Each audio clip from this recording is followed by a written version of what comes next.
What's up, guys? I'm back. I hope you guys are doing well. Let's talk about it. I noticed this is definitely a hot topic going around right now about how bad SmackDown is. And honestly, I've been talking about how bad the booking in the shows and Raw and SmackDown have been for almost years now. And now people are starting to really see because even before the WrestleMania run, these shows were just terrible. I mean, Raw would tend to be a little bit better, but SmackDown was always the show that had just the least amount of creativity, the least amount of work, and the least amount of care when it comes to their superstars. I've been saying it for the longest that Mr. H purposely made Raw the better show just to show out Vince McMahon. When Vince McMahon was in power, SmackDown was the better show. SmackDown was getting more viewership than Raw, even at 2 hours when Raw was 3 hours. SmackDown was the big show on Fox. That's what it was when Roman the Bloodline, everybody was getting booked well recently or, years ago before Mr. H. The show was hype and people liked it because it was more interesting. See, nowadays, Mr. H done got rid of the Bloodline, watered them down, made Roman never get a rematch, destroyed Fatu, Solo, all of them, basically made them nothing jobbers and goofballs. He killed the whole theme of the show, replaced it with a whole bunch of boring people. See, that's the thing about SmackDown and Raw, too. Clearly, Raw is the show where Mr. H has more of his favorites there. More of the wrestlers he prefers to push or that he likes are on Raw, and then there's some jobbers added in. Well, SmackDown is the opposite. Most of the people that he does not like or he does not want to push like that are on SmackDown with like a hand sprinkle of his favorites, like a Tiffany Stratton. She's a favorite, but it's not really many other favorites on SmackDown. Really, everybody else is kind of just like jobbers or on the same level or constantly winning and losing to fight the same people. Chelsea Green won the title, beat Mi Chin to win the title, but then fought her like 3 times afterwards and won every single time. And come on, Zelina gets it now, but what she's doing, fighting Chelsea Green's group. This is just going nowhere. Nothing is really getting built. He books it. I mean, SmackDown is 3 hours, but it's just the most filler mess ever with the least lack of effort. This is your 3 hour show, but you put the least amount of effort in it. And then you make sure most of the big stars, whenever they do show up, most of the time it's on Raw. So that hurts SmackDown too. Your Roman don't even really be there no more. Bianca, so-called, is gone with a kayfabe injury, even though you just had her on Raw for no reason. No black women on Raw now. Yeah. And Mighty Strange are all on SmackDown. I mean, I mean, who else is really there? CM Punk, he ain't really been on. He been more of a Raw guy, really.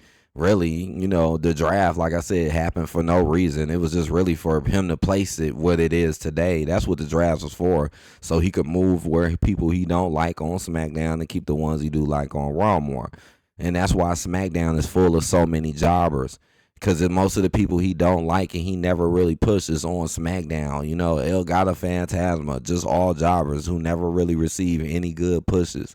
The tag team division is better than the Raws, but they're all just on the same level and going in the same circles, fighting the same things. It's really nothing really too prestige.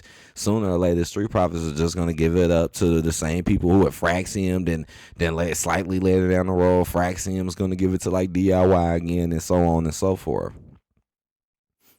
The mid card United States title is really been doing the same thing, floating around Solo, even though Solo never wins, doesn't do nothing. Braun Strowman was just involved in it with Fatu and LA Knight.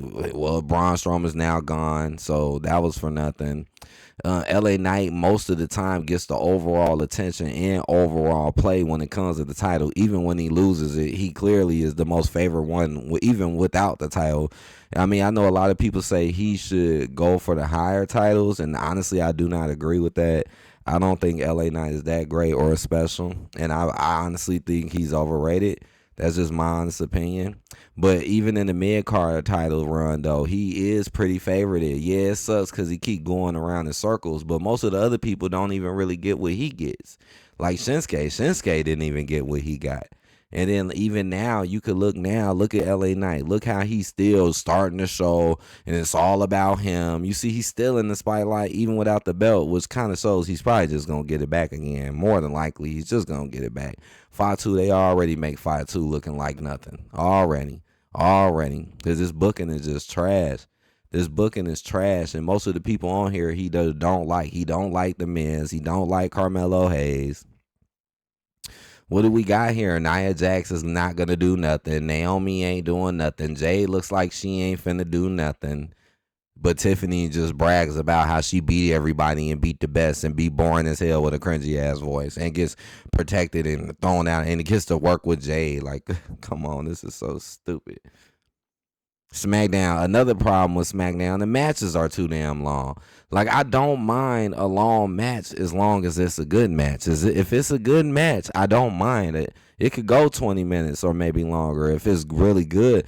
But you will just throw these same old matches that be happening every week around the same people again to get their same results and then drag it out with a DQ. It's like he know he books people the same way, and he know he 50-50 books all the time. So when he finally does put something at you like a LA Knight, Damian Priest, up DQ, waste about 15 of your minutes for the match just to DQ it, just to make them probably fight again later down the road. This is what we get. This is what we get. Just and the matches are so predictable and obvious. Duh, Ray Phoenix was gonna go over on Escobar. You know, duh, it was gonna be a DQ between Damian and LA Knight. I mean, come on now. You know, Zelina was gonna win, but not actually win in no clean or strong manner. This is all known ahead of time because it's all repetitive and it's just over and over and over again. But let's rotate the people a little bit. Just like with the Naomi Jade feud, now that's mixed in with Tiffany and Nia. Just because Tiffany and Nia won't get booked well, won't get done well, he already did Jade Naomi terribly because that feud was way too one-sided and very unnecessary in my opinion. You know, now they're getting mixed together for no damn reason just to try to keep Tiffany relevant because obviously she can't carry this on her own. This is terrible. Cody Rhodes is finally gone, so now he can't really hold it down. I mean, a lot of people talk about Cody, but at least when he came, sometimes something good would happen, or at least he would add something. Now he ain't even there. John Cena, he's probably going to be there in a whole month's time, probably only be there maybe 2 weeks. So now that's hurting it. Right? Cena, yeah, he's going to be there next week, but he wasn't here this week. So we had to listen to a pretty much not so great promo from Randy Orton, honestly, because Cena's not there. And it was just picking at BS that people say on the internet. It's not creative. It's not creative. The fact that these dudes are fighting out of nowhere and Randy Orton gets the title shot for no reason, literally at all, makes no sense. Stop bringing up old stuff that Mr. H, you didn't do to try to create new boring ass storylines for yourself. Because that's all what it is. Oh, let me bring up some stuff back in the 2010s, clearly what Vince was under. Now let me try to recreate a new beef based off some old shit. Just like with Roman and them. This is just a lack of creativity. And the fact that he did not want SmackDown to be the better show. That is clear as day. He put all his chips on the table for Raw. It's clear as day. And Raw is only 2.5 hours, if that. And that's not even doing good. SmackDown was doing well for a reason, and being on Fox did kind of help SmackDown. And when you had Roman and them doing something, it helped. Now SmackDown is just nothing but jobbers. It's just nothing but jobbers fighting jobbers with a small handful of Mr. H favorites winning all the time, looking good all the time. And that's all what it is. It's nothing really like important. That's why people say you can miss it and not miss a thing, because it's true. You could miss a whole episode of SmackDown. You literally won't miss a damn thing. Shit, even sometimes when the big stars are there, like Cena, what's he really gonna do that's special besides get hit with another RKO? This needs to get better. Roman was the one really holding this show, but then you want to just start throwing Roman on Raw now. but then not giving Roman nothing special to really boost him. But hey, let me use you for Raw. No, I don't want you on SmackDown where you could be close to soloing them and maybe work something out with them. No, you be on Raw, Roman, and fight CM Punk and Seth Rollins alone. And Jay and Jimmy just never help you or do anything for you. Even though Jay and Jimmy might be there, I just never will have them come help you or do anything for you. You're all alone. Roman, the guy who held the company down for all those years and kept the viewers higher. I don't care about you, Roman Reigns. I'll just have you get curb stomped and laid to waste, and I'll steal your wise man and give it to Seth Rollins. What in the world? See, this is why SmackDown sucks. This is why it sucks, and this is why it's like the worst show ever, and why it's not even really watchable. Like Raw, he does a little bit better because he has more of his likable people, so you might see a little bit better on Raw. But SmackDown is clearly the show he treats like crap, and where he put most of his jobber people that he just don't like there, just so you could. That's why it's so much effery and shenanigans and just so much dumb stuff and nonsense that happen on SmackDown because of who's on the show. But thank y'all for watching. I hope y'all enjoyed this. It's true. SmackDown is just really bad. 3 hours. Come on. Come on, man. For real. 3 hours and it still be dragged out long as hell, filler. Still throw the same people down our throats and never give anybody else a chance, but it's 3 hours. Please hit that like button, guys. I'll see y'all later. Peace out.